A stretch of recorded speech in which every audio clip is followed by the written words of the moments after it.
ನಮಸ್ಕಾರ. 2023ರಲ್ಲಿ ನಡೆದ ರಾಜ್ಯ ವಿಧಾನಸಭಾ ಚುನಾವಣೆಯಲ್ಲಿ ಕಾಂಗ್ರೆಸ್ ಪಕ್ಷ ಭರ್ಜರಿಯಾಗಿ ಜಯ ದಾಖಲಿಸಿತು.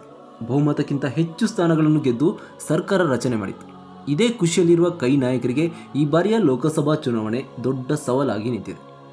ವಿಧಾನಸಭಾ ಚುನಾವಣೆಯಲ್ಲಿ ಭರ್ಜರಿ ಜಯಗಳಿಸಿ ಲೋಕಸಭಾ ಚುನಾವಣೆಯಲ್ಲಿ ಹೀನಾಯ ಸೋಲು ಕಂಡರೆ ಅದು ಪಕ್ಷಕ್ಕೆ ದೊಡ್ಡ ಹಿನ್ನಡೆಯಾಗುತ್ತೆ. ಇದೇ ಕಾರಣಕ್ಕೆ ರಾಜ್ಯ ನಾಯಕರು ಹೆಚ್ಚಿನ ಸ್ಥಾನಗಳನ್ನು ಗೆಲ್ಲಲು ಹಲವು ಕಸರತ್ತುಗಳನ್ನ ಮಾಡ್ತಾ ಇದ್ದಾರೆ. ಆದರೆ ರಾಜ್ಯದಲ್ಲಿ ಕಾಂಗ್ರೆಸ್ ಲೋಕಸಭಾ ಸಂಸದರು ಇರುವುದು ಒಬ್ಬರೇ. ಉಳಿದವರೆಲ್ಲರೂ ಈಗ ಬಿಜೆಪಿ ಮತ್ತು ಜೆಡಿಎಸ್ನ ಮೈತ್ರಿ ಪಾಲು.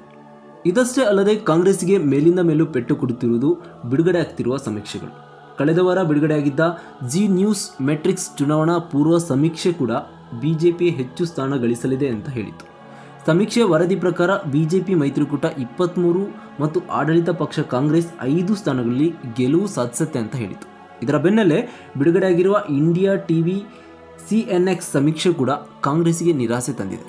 ಇನ್ನು ಇಂಡಿಯಾ ಟಿವಿ ಸಿಎನ್ಎಕ್ಸ್ ಸರ್ವೆಯ ಅಭಿಪ್ರಾಯ ಏನು ಅಂತಂದರೆ 2024ರ ಲೋಕಸಭಾ ಚುನಾವಣೆಯಲ್ಲಿ ಕರ್ನಾಟಕದ 28 ಕ್ಷೇತ್ರಗಳ ಪೈಕಿ ಭಾರತೀಯ ಜನತಾ ಪಕ್ಷ ಅಂದರೆ ಬಿಜೆಪಿ 22 ಸ್ಥಾನಗಳನ್ನು ಗೆಲ್ಲುವ ಸಾಧ್ಯತೆ ಇದೆ. ಆದರೆ ಮಿತ್ರ ಪಕ್ಷ ಜೆಡಿಎಸ್ 2 ಸ್ಥಾನಗಳನ್ನು ಗೆಲ್ಲಬಹುದು ಅಂತ ಇಂಡಿಯಾ ಟಿವಿ ಸಿಎನ್ಎಕ್ಸ್ ಅಭಿಪ್ರಾಯಪಟ್ಟಿದೆ. 2019ರ ಲೋಕಸಭಾ ಚುನಾವಣೆಯಲ್ಲಿ ಬಿಜೆಪಿ 25 ಸ್ಥಾನಗಳನ್ನು ಗೆದ್ದಿತ್ತು. ಈ ಬಾರಿ ಜೆಡಿಎಸ್ ಜೊತೆ ಮೈತ್ರಿ ಮಾಡಿಕೊಂಡು ಸ್ಪರ್ಧೆ ಮಾಡ್ತಾ ಇದೆ.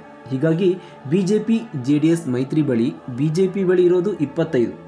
ಇನ್ನು ಜೆಡಿಎಸ್ನ 1 ಸ್ಥಾನ, ಸುಮಲತಾ ಅಂಬರೀಶ್ ಅವರ 1 ಸ್ಥಾನ, ಒಟ್ಟು 27 ಸ್ಥಾನಗಳಿವೆ.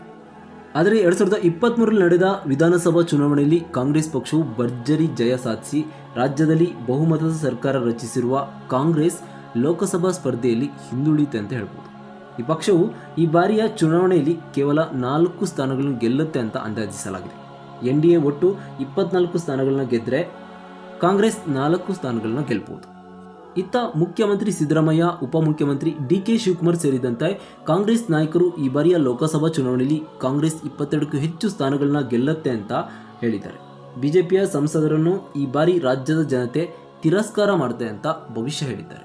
ಇನ್ನು ಈ ಭವಿಷ್ಯ 2024ರ ಲೋಕಸಭಾ ಚುನಾವಣೆಯಲ್ಲಿ ಏನಾಗುತ್ತೆ ಅಂತ ಕಾದು ನೋಡಬೇಕು.